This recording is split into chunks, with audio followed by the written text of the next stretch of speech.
So everybody wants to know, is Putin going? Will he? Won't he? Well, what do you think, Greg? You got your ear to the ground. Tell us what you found out. Thank you, Prof. 100% no. Okay. 100% no. I've been waiting on this. I've not personally posted the update video today. My community knows I'm traveling tonight back to Pennsylvania and back on normal schedules tomorrow. But I was even going to post a video from the airport because I was waiting.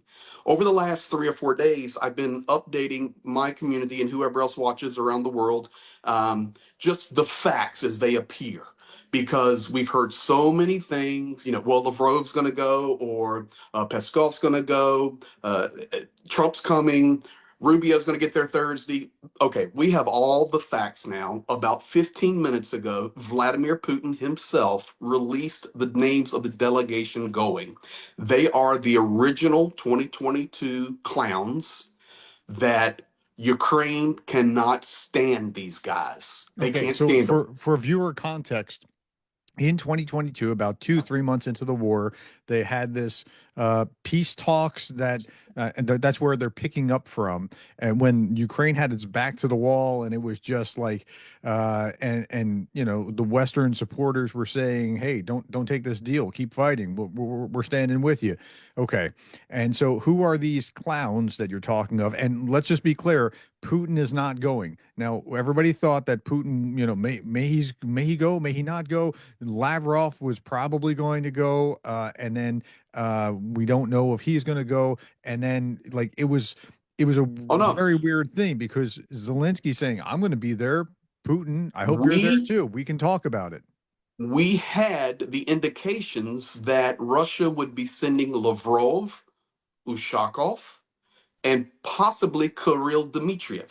So a very high level delegation is what has kind of been in the rumor mill for the last 48 hours. But I just wanted to wait, and I knew it would come pushing about midnight Russia time. So Okay. this is not only the 22 delegation, this is also, I don't know if you saw the video when the Russians came out after their meeting with the US and Saudi Arabia, and the two Russians come out in their big suits and smile and walk away. This is two of those guys. So the names if you're watching these videos are Putin, Lavrov, Peskov, Dmitriev. You know those guys. Hmm. Here are the names of the guys going for Russia: Zorin, Podoriska, Polishuk, and Shevtsov. I don't think I've ever heard. I mean, I'm sure I've heard some of the names somewhere along the way while reading about what was going on back in 2022, but those names don't even ring a bell to me, and I pay That's attention. that's the point. They're nobodies. Who So, is going for Ukraine? what's the Who's going for strategy Ukraine? behind sending nobodies here? I mean, is it just to kind of Oh, poke them in the oh eye? no, I mean, this is the that's what it seems Soviet. like to me. This is KGB 101. Okay. So Putin is sending four clowns. I'm sorry. I mean, I know they're delegates for Russia, but they're four clowns. They have no authority. They have nothing. They're not going to change anything. Nothing can be agreed upon. Nothing can change.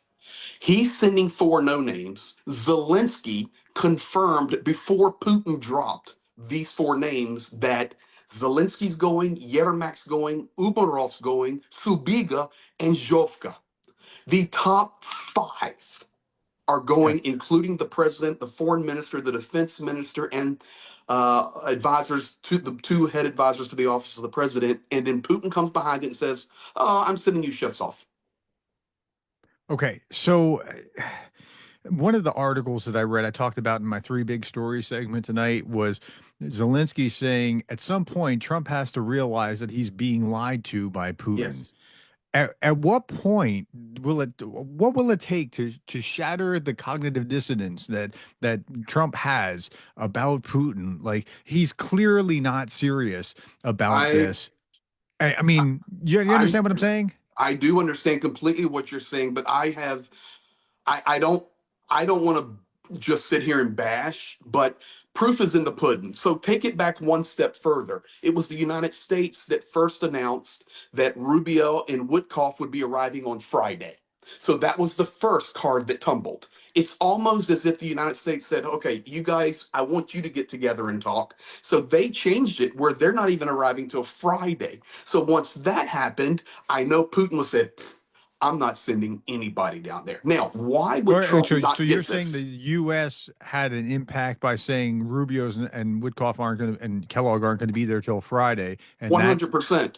okay, but that why would that matter if Putin and Zelensky are actually meeting Putin theoretically? will never meet with Zelensky Oh, I understand that, but theoretically, if they were going to meet, why would that because matter? because Putin views the government of Ukraine, including the presidency, is illegitimate. He cannot Okay. back up on that. So if they're illegitimate, he can't send his big boys. So he can send lower tiers. And when the United States said they're not going to show up on Thursday, he definitely has a reason now. But if Now, they're illegitimate, though, why would you even have these talks to begin with on Thursday? Like it doesn't. because he's hoping for capitulation for Well, no, Ukraine. no, but you can't have a legitimate. You can if they're illegitimate, you can't actually conduct this with them anyway. So why even make the big peacocking stage? Like, yay! Look, I'm going to do this thing. Why would you So do that? that he can say, I offered. I set the 15th. Okay, so And then okay, Zelensky did counter and really just threw him for a loop by doing that. Okay, and then so is let's this go back to your Zelensky? question I didn't answer though. Go ahead. I am growing more confident each day that Donald Trump is even more than I ever thought only about Donald Trump. And he really believes he's the alpha dog. And we can hear the rhetoric about Putin. He's listening. Oh, I have a good feeling about this. He'll be there. So Putin heard that. See, Putin makes a move after he hears the statement. So there's no way he can go anywhere where Donald Trump says, well, I have a good feeling about this. Ladies and gentlemen, I recommend you go back 5 or 6 days ago to my video of 9 minutes of Vladimir Putin over the last 25 years. That's the real Vladimir Putin. So when Trump makes these statements, oh, listen, I know Putin's going the right way. I have a good feeling about it. They're going to come together. Putin automatically, not a snowball's chance is he going to submit. You also have, and I'm going to throw this out there for you. You have Donald Trump today shaking hands with the president of Syria, former ISIS leader who spent time in the American prison system, and Russia hates those guys, hates them. So you have Trump shaking hands with a guy today, recognizing Syria, and Putin's watching it all. Yeah, yeah. I talked about that in my three big stories. Like that, we just saw a huge shift today in the geopolitical order, and that was a big problem. Where, Israel is boiling. oh, Ru- I know Israel's Russia is boiling boiling. because hold on, Israel's boiling, but it's also kind of poking Putin in the eye simultaneously. That's the deal. So if you So notice, Trump made his statements. Zelensky's been saying, I'll be there, I'll be there, I'll be there. Then we get the information. Rubio Witkoff not showing up till Friday, Kellogg. Putin then comes back and goes, okay, I'm sending you Zorn. I mean, it's so easy to see. so All he has again, to do is continue to wage war. That's so it. again, it comes back to okay. So Putin didn't want to actually do anything anyway. We know that, but Agreed. it comes back to at what point does Trump? Because Trump doesn't look like the alpha. He looks like he's beta here. Like he does not look like the alpha Okay. male between the two But of them. to answer And your question, in his mind, he's the alpha. well, of course he is. Okay.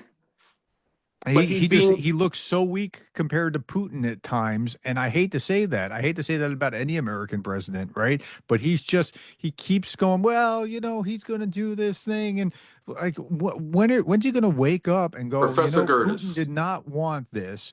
Putin was not going to do this. Look who he sent. He sent these low level flunkies as opposed to the A team or even the B team. It's not even a C This is team. not even a D team. Yeah, These are clowns. Okay.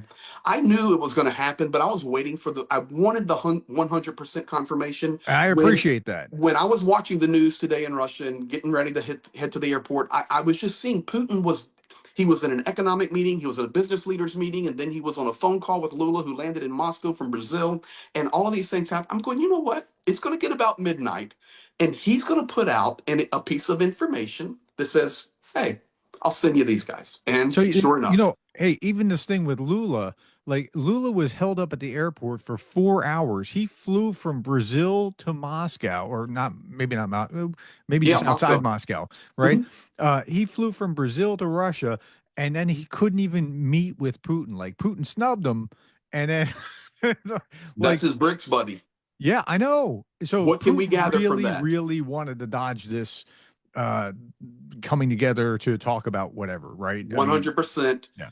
And we can also, okay, this is a facts only video. Everything we've shared is facts. I mean, other than our commentary on Trump and maybe insight to that. But as far as the meeting, who's going, that's facts. Hmm. But it sure is interesting that after 4 days with Xi Jinping and a full day of meetings with Xi Jinping, Putin's pretty emboldened on what he's doing right now. Yeah, So I wonder what something the happened. conversations were there. Something Um, happened. yeah, I can't. I mean, I could only I can't. speculate. I I can't can't prove either. But anything there. the So, other thing that we have to remember is I hate to even share it. And when I get back home, I need to do a live with the full Frontline update. Um, it's really, really tough on Ukraine right now. hmm. It's tough in Pokrovsk. Russia really is encircling Pokrovsk and Mirnograd. They control now, significantly control the highway between Mirnograd and Konstantinivka. They're pushing up from Toretsk. The constant pressure on Chasiv Yar, FPV range for Konstantinivka, Kramatorsk, and Slavyansk, and the presence of the Russian buildup that nobody's talking about other than Ukraine in Yeah, Sumy. They're building up big time. yeah, And with the summer coming, dry weather, no ice, no snow, very little rain, yeah. Everybody knows that a big fight's coming. I mean, that's, there's no doubt about that. well, the last thing I would say is this: Putin has not changed from his June 2024 speech. And that is the four oblasts are ours. And I'm quoting Putin on our constitution, that is Lugansk, Donetsk, Zaporizhia, and Kherson. If you will withdraw fully your troops, lay down your weapons, agree to small military and no NATO, war's over. I could So, have done that 3 years ago. correct. Sure, So, that is the one baseline. And that is exactly what Witkoff reiterated over the last sure, week. sure.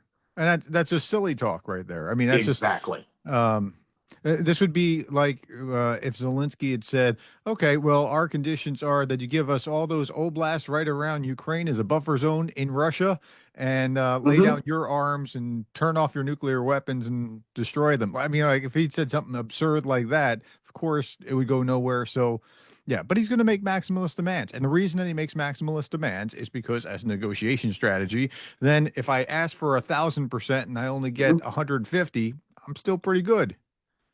Correct. And just at this stage in the game, and for all the viewers there for Prof's channel and my channel, at this stage of the game, really, speculation will never work. Earlier in the war, we could speculate, you can kind of predict things, but now this world is so unpredictable with Mhm. the global leadership led by Donald J. Trump and Vladimir Putin and Xi Jinping and Rocket Boy shooting more missiles into the Japanese Sea, the pressure increasing on Taiwan, the disintegration of the Middle East, the carelessness with the Iranian nuclear program as we're seeing it right now. I mean, factually, we're not seeing heavy Yeah, handed yet. The world is set up perfectly for Putin to continue to wage war. And that's what we're going to see. yeah. I was just putting together some research, and I'm going to be putting out a video later about comparing 1938, 1939 conflicts around the world to Yep. what's happening right now in 2025, and it's freaking scary. Like it is Yes. absolutely nuts how close we are to a similar kind of condition. That doesn't mean that we're necessarily to World War III, but it is just like I didn't realize just how parallel things were. You and I And spoke. Yes, we speak every day, basically. But my gut feeling was from the initial Donald Trump and Vladimir Putin would never go to Turkey for a meeting. Never. First of all, the security requirements for a Putin or a Yeah. Trump, you don't plan that in one day. Yeah. But if some accident happened, if Yeah. something, That would be a spark that, I mean, it's World War III. yeah. So it's never going to happen that way. If they do meet or there's some high level meetings, um, it will not be in Turkey. That's for sure. Now, I found a couple little significant differences between 39 and to 38, 39 and what's going on in 2025. And I'd share those in that video. It's about to come out. But otherwise, there are so many similarities. It's nightmarish. And So, I and will then, say this: many of our friends on the left, and I have to give them their credit and their due right now. They've been saying this for a year and a half that they're seeing the similarities, but now as time is going on, even you and myself, we're seeing these similarities, and it's definitely worth diving into. at a certain point, you would think that Trump would wake up, but I'm not so sure he will. Like I think you have to get so. Here's another thing. Like so, FDR promised in his campaign he'd keep him out of war, but of course he knew that if you're hit, then you're in war, and when the Japanese hit America, like I think it would take that kind of level of something to shift Trump's position. I mean, I just can't understand why he can't see that Putin's playing him, lying to him, that he's still the alpha, that sort of thing. But it'll take Well, such a significant shock that it's undeniable by everyone. Uh, we agree on most things, especially from conservative viewpoint. But I will tell you this: on this one, we just probably disagree. Um, he's not going to change. well, I mean, He that's what I'm he seeing. I'm not he seeing him change. loves Vladimir Putin. He Yeah, loves him. he admires authoritarian kind of Yes. like admires power, and he sees that in authoritarian leaders. And like, dude, you're the president of the United States. You're like the most powerful guy on earth. I know you have the Constitution that's keeping you from certain things, but that's still more powerful than this authoritarian that's down here that doesn't like. But he's Well, still that's I would just remind everybody of the veteran soldier from Ukraine who lost his entire family by a missile strike. He's fighting for Ukraine. He was wounded. And a couple of weeks ago, he just came out and he made a statement. He said, "This war will not change until the President of the United States realizes that he cannot put forth policy and or threats on social media, and that will affect Vladimir Putin." So if you have to yeah, lead, yeah, and if you do that, that just shows real weakness yeah, for Vladimir Putin. So yep, that's a good statement maybe to close on. yeah. It is. But that's And where you've got we're to at. run to the airport, so Yeah, I got to run to the airport, guys. Thank you for hosting this one, Prof, and we'll both get it up. And guys, tomorrow we'll be back on normal schedule. And I'll tell you what, it's getting ready to go crazy. So okay. I'm expecting a large missile strike here in the next few days. It's going to happen. Well, yeah, I mean, Yeah. we've been expecting it for a couple of days because of the U.S. Embassy's Yes. announcement as well, and I've been wondering. Well, okay, it feels like it's about to come. It's coming. It's like that weird feeling you have when it's about to rain. It's kind of like that. It's Well, like I will tell you this: Ukrainian energy companies are already stating for the summer that this summer they're actually going to get caught. They're going to have some serious issues because of the power requirement. Much more power is required in summer than winter, of course, because of air conditioning and yeah, systems that have to cool for businesses, etc. And they're already warning we're going to have power outages. So yeah, and rolling blackouts. So this is like I hate to say it, but it's the time that Russia will continue to strike electrical infrastructure. And by the yeah. way, yesterday they destroyed another substation in Kharkiv. So this is what they're doing. All right, Yep. all right. Well, All right, my man. we'll be letting you know what's going on as we see it. Thank you for your Thank time, you. Greg. Appreciate you, Prof. Safe Be blessed. travels. Thank you.